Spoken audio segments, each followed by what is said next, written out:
Hoi, hoi, hoi, hoi, hoi, hoi, hoi, hoi, hoi. What's that, Lando? What are you looking at? I'm doing a rain dance. What's it look like I'm doing?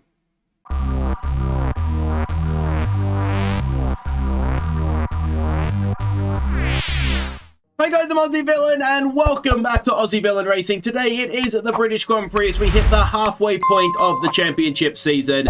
And after last race where, well, we drove through the field in the wet, didn't we? It's couldn't quite manage to get the win. Let's hope for some more rain if that's how things are going to work out for us.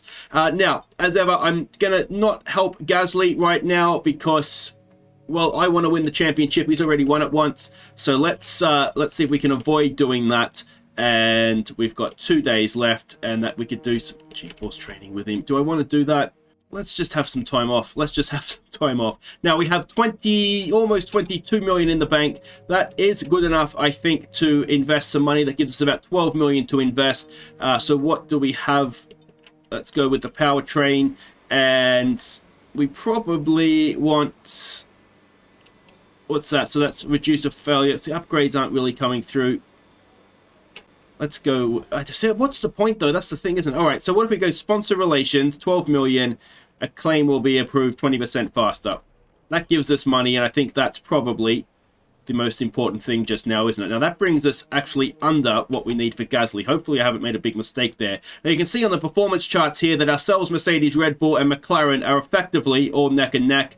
Ferrari and AlphaTauri aren't far behind. Neither is Alpine. There's a little bit of a drop-off to Aston Martin, and then the last three, there is a significant drop-off. Now, again, we don't have any upgrades we can bring to the car just now, both durability and powertrain. It is locked.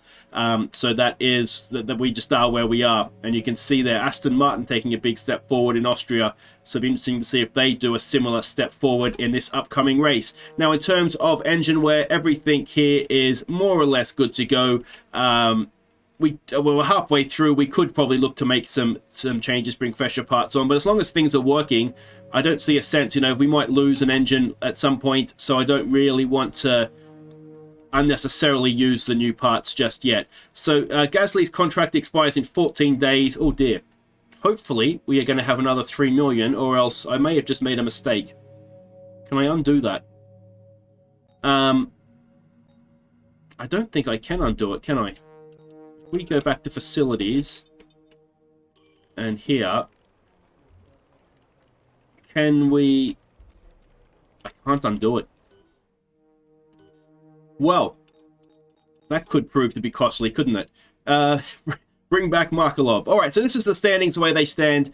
We are 3 points back of Gasly, 24 points, I think that is, of Verstappen, so we are within a race. The Constructors' Championship as well, we are 20 points back of Red Bull, and relatively comfortably ahead of Mercedes. You can see last three races, I've got a third, a second, and a second. It would be very nice to snatch a win if I could be so lucky as to do that.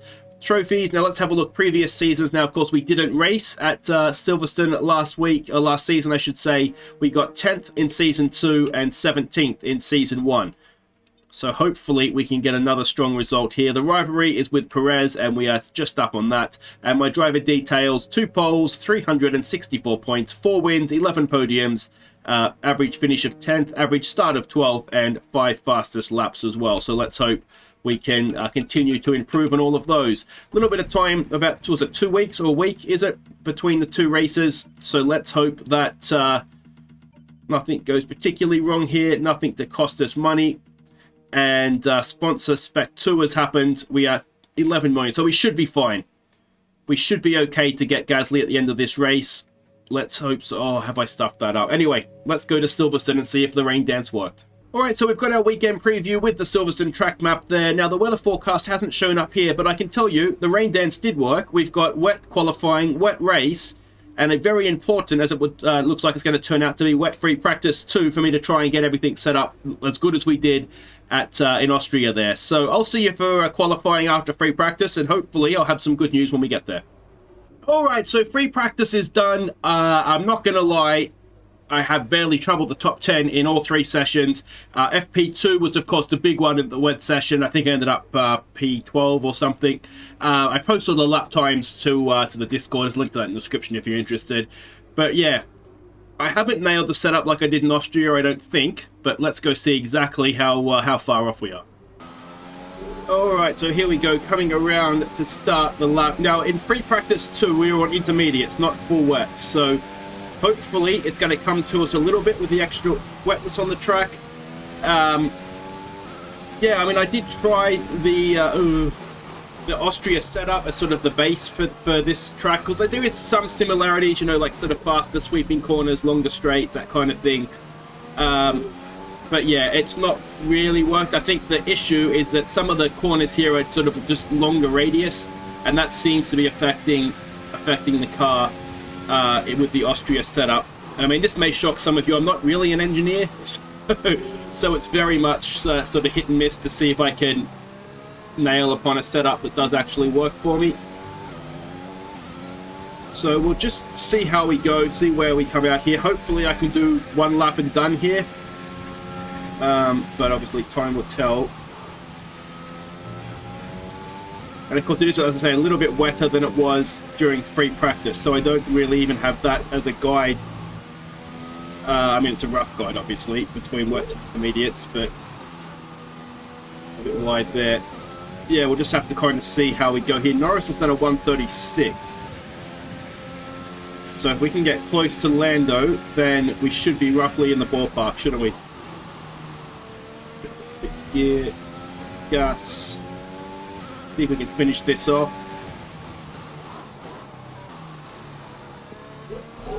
It's not too bad in there. Norris did a 136, so we're not really going to get near that, are we? What have we done? 39. We'll go again here. I don't think a 39 is going to be good enough, but at least we have a reference now. You can see they're just a little bit squirrely on the exit. Back down to second. And speaking of second, I mean, we need at least a second, don't we, to be better this lap. Hopefully now I've got a bit of a sighter, I can do that. We're already, what, almost half a second up, so let's see what we can do. It might be a little bit of a case of just sort of plowing around and eventually sort of getting a lap together, which is going to make it a nightmare for me to try and edit a qualifying session together, but anyway. We've only got 2 laps of fuel left. We're 7/10 up. Now, of course, the other issue is that track conditions might improve, so even if I nail a lap now, we might get to the end of the session and find that my best effort now is going to be able to be beaten by an average effort later on, so that's always a bit of a nightmare in these sorts of mixed wet sessions, isn't it? Oh, it's got a little bit wide. We're still way up. I'm not sure how far we were off. We were 2 seconds or so off Norris, weren't we?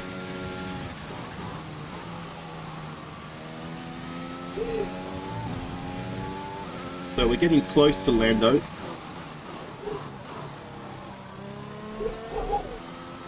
I mean, this section here, it's tricky enough in the dry. It's a real nightmare in the wet. So we've gone P7, a purple final sector. Let's see how that stacks up. Alright, so in the end, that was good enough. We are a second and a bit off Gasly, who topped the session. But, yeah, that's okay. We're through. We're in P13.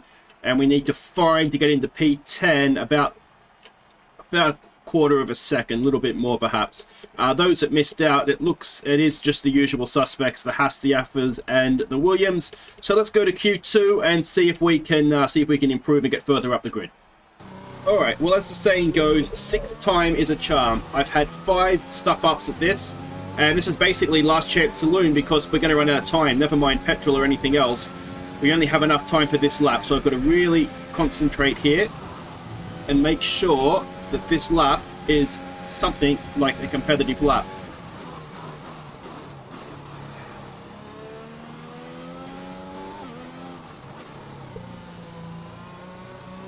You can see coming out of these slow corners, it's a real handful. I've definitely missed the mark somewhere. I'm not 100% sure where it is I've missed the mark.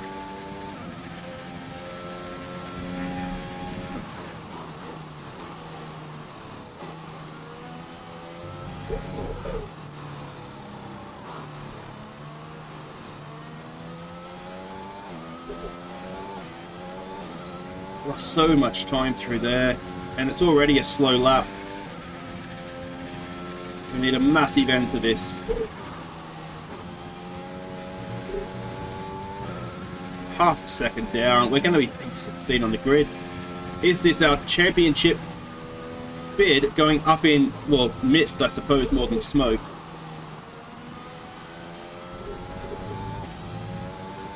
Yeah, I mean, this lap is done, isn't it?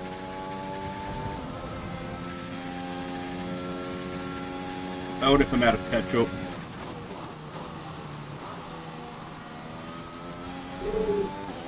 Doesn't really matter. No, we've still got a lap to go of petrol, but... yeah, well, I don't even know why I'm bothering finishing this lap, to be honest, because it's not good enough. So we go, it looks at the, like at the end there, Inters might have been the way to go, so maybe that explains why the last lap was so bad. But look at that, I'm behind an Aston, I'm behind 2 Aston Martins. Yeah, definitely should have gone on the Inters though. Giovinazzi got 6th on a set of Inters, so yeah, it would have been nice if Jeff had maybe suggested that before we went out of the pits. But anyway, that's qualifying done. Let's run you through the driver grid order for today's exciting race. Pierre Gasly lines up on pole position and Valtteri Bottas will line up alongside. As we continue through the rest of the grid today, we have Verstappen, Tsunoda, Lewis Hamilton and Norris, Perez, Stroll, Fernando Alonso and Charles Leclerc, Ricciardo, Sainz, Esteban Ocon and Lundgaard, Oldtimer, Russell, Nicholas Latifi and Guan Yu Zhou, Schwartzman, Giovinazzi, they'll be starting further back after an earlier grid penalty, Mick Schumacher and Nikita Mazepin. And with lights out just moments away, it's time to go down to the track.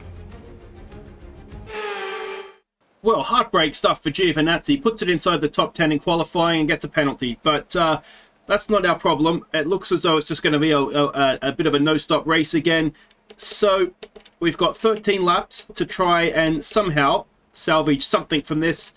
Ideally, if Bottas and Gasly can take each other out in the first corner, Verstappen can get mixed up in there somewhere and we can come through and score points. Any points we get here is going to be a massive bonus for us, I think. All right, here we go in the British murk. Well, that is really very murky, isn't it? Must be a raindrop on the camera. Here we go, away. And let's see if we can get ourselves out of this hole we've dug into. Not the greatest start. Can't really see anything in front of us. And as I back out to try and avoid losing my front wing, both Williams have rudely decided to go past. That's P17 now. Can we get up back past Latifi and Russell? We've got Latifi. Russell's on our outside. He has the line for the next one. We might have to give that one up. It's Lundgaard there as well. Apparently we made contact with Russell. I'm not quite sure where that happened. But let's see if we can get a better run onto the straight here. Lundgaard is having a run at Russell. Now, do we dare to go 3 wide into... I don't know my corner names. I apologise. It looks like we may have hit Latifi trying to come down the outside of us there. Now, can we get a cut back here perhaps as Lundgaard and Russell continue to go side by side. We've got a decent exit and, excuse me, George, coming through. That is both Williams back behind us. So we're back where we started as we come into Copse. That is Copse, isn't it? And, well, if we can get Lundgaard out of the way nice and early here, we might be able to push on towards the points. But, well, we just don't seem to have the pace in the car that we did in Austria in the wet. And unfortunately, Austria, I had an excuse in qualifying because it was dry with a wet setup. I don't have that excuse here, do I? So that is all very, very disappointing. But still a long way to go, as we might get a nice run on Lundgaard here. We're on the button, trying to get a little bit of overtake, almost clean up the front wing on his back tyre, go very, very deep. And the cheeky Dane has over-undered me and gets back in front, and we will stay in 15th. Which is a little bit annoying, I've got to be honest. But hopefully it's not going to cost us too much, though you can already see the gap from Lundgaard to Ricciardo is over a second. So it might have been a very nice move to make and have ourselves getting on the back of... I mean, it looks as though there is a bit of a train there, almost all the way up to the front, which is Pierre. So hopefully, yeah, we don't lose touch because of going a little bit deep there. But we're on the battery, as you can see. We're just trying to obviously go as fast as we can. make sure we can catch back up to the back of Lundgaard. You might notice that the issue I think that we're having with the car is acceleration from the slow corners. Now, of course, there's just the one slow corner in Austria, so I think we're a little bit squirrely on the exit to slow corners. Anything that's a fast corner or these fast change of directions, we just have really bad understeer, it feels like. And again, that's something that doesn't really happen in Austria, so I'm not sure. I suspect... We're seeing that the tyres are too hot. You need to cool them down, find some standing water. So that's a new message. I haven't had that one before. But yeah, I suspect it might be something to do with the roll bars. Maybe we either have too much or not enough roll. So here we go, another chance on Lundgaard. We're a little bit further back this time, but we make the lunge, and this time we do manage to find the apex. And that's P14. And it is 2 seconds now up the road to Ricciardo. So that cost us about a second, didn't it? That extra lap behind Lundgaard. But let's see if we can try and close in the gap there. He has the Alpine of Ocon in front of him. And there is a little bit of a queue. We can see that, can't we? As I go a little bit deep there into, I think that's Club. This corner just feels so slow, and then accelerating on the exit just seems to take forever. But yeah, we'll see how we can go here. If we can catch up to the back, maybe we can pick the cars off one lap at a time. But yeah, you can see there again, when it comes to the change of direction, we just have that understeer. So I wonder if maybe the front needs to be softer and the rear maybe a little bit stiffer, if that would help. But by the time we come back to Silverstone, and if it does happen to rain again, I will have forgotten all this. So I'll probably be complaining about the same thing next time. But not a good race for us in terms of the championship either, because Gasly's leading, Verstappen is in third. If we are currently, well, we're not scoring any points currently. If that stays the case, then we are going to lose out massively in the championship, which will obviously be disappointing. This is the halfway point, round 8 of 16. So we can't afford to be dropping too many points. Never mind 25 to Pierre and what's third? 16, 15 to Verstappen. So yeah, we'll have to see. The gap to Ricciardo looks like it's about the same, still about 2 seconds. So we're matching their pace.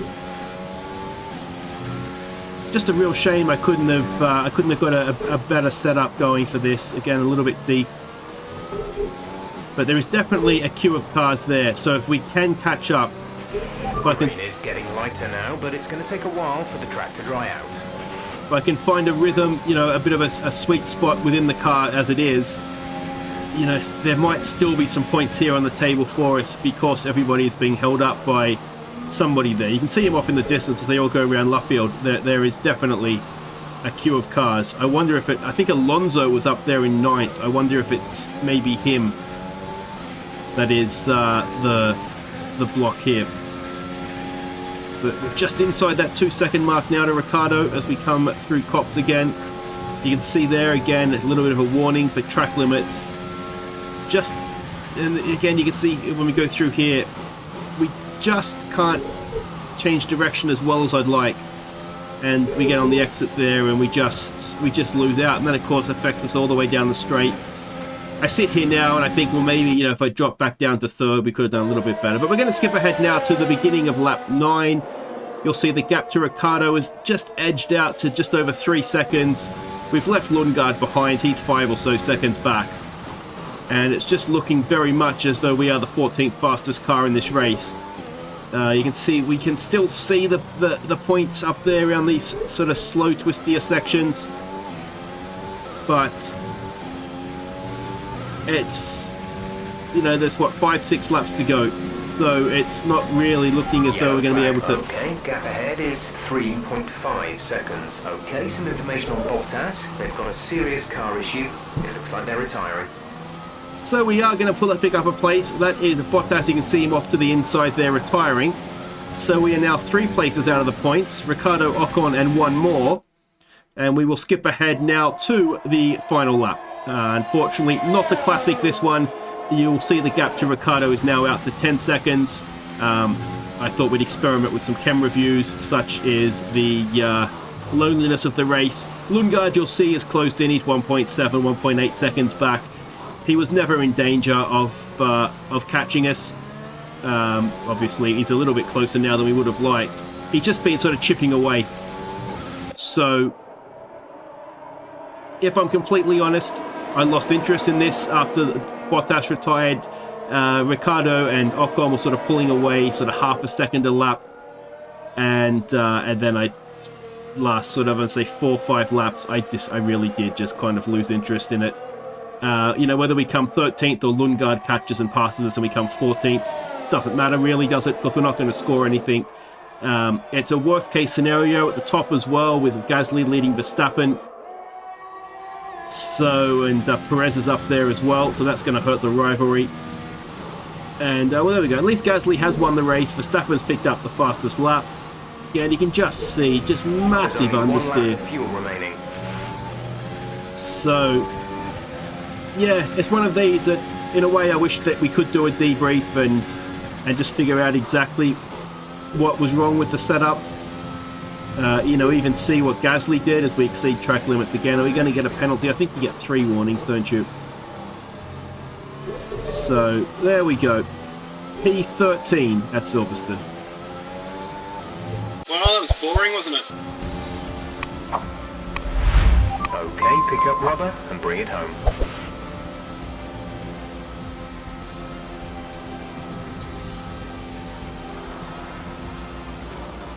A show-stopping performance from the 3 drivers approaching the podium right now. It's been an interesting Grand Prix, that's for sure.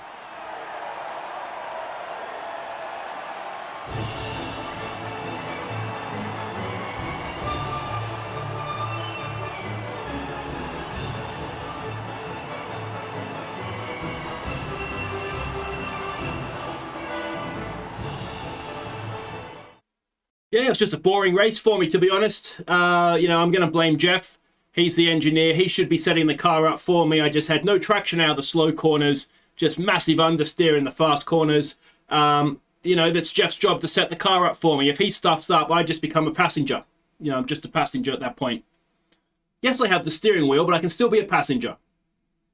Well, not a classic, I think we can safely say. Couldn't have gone much worse for us either in terms of the result, because our 2 championship rivals finished 1st and 2nd, and we just sort of trailed home in 13th. I'd be lying if I said I was completely interested in that whole race. It just needed to end, didn't it? I think we were the 13th fastest car when Bottas retired, and yeah, Lundgaard caught up at the end there, but I'll be honest, I was thinking, what's for dinner? I really was. Really wasn't completely head in the game. We've actually dropped down to 4th in the Drivers' Championship, 43 points back of Verstappen, and that is now territory where we need help elsewhere, don't we? We need a race for everybody else to go like that one went for us. If we look at the Constructors, we're 24 points back. The good thing with Gasly winning is that it's kept us in contention, yeah, for the Constructors, but considering Singapore is still to come, and that's not my greatest track, I think, I have a horrible feeling anyway, we may have just seen my championship hopes just drift away in the British rain. So there we go. Perez will take the lead in the rivalry, and well, on to the next one. The next one is Hungary, a track that in theory I shouldn't do too well at, but we have done really well in the past, so hopefully that can continue. I personally need a big result, don't I? And maybe no more rain dancers. We'll leave those to the weather gods. We won't tempt them. But there we go. If you have enjoyed that, make sure you hit thumbs up, of course. Don't forget to subscribe if you are new. And I will see you next time in Hungary. I'm just a little bit nervous that we have enough money here to keep Gasly. Of course, we do just. One thing we could do, of course, is just sack Gasly. And that gets one championship rival out of the way. And then just hire someone to hopefully take out Verstappen. But anyway, we won't be doing that. I'll see you next time. Take care.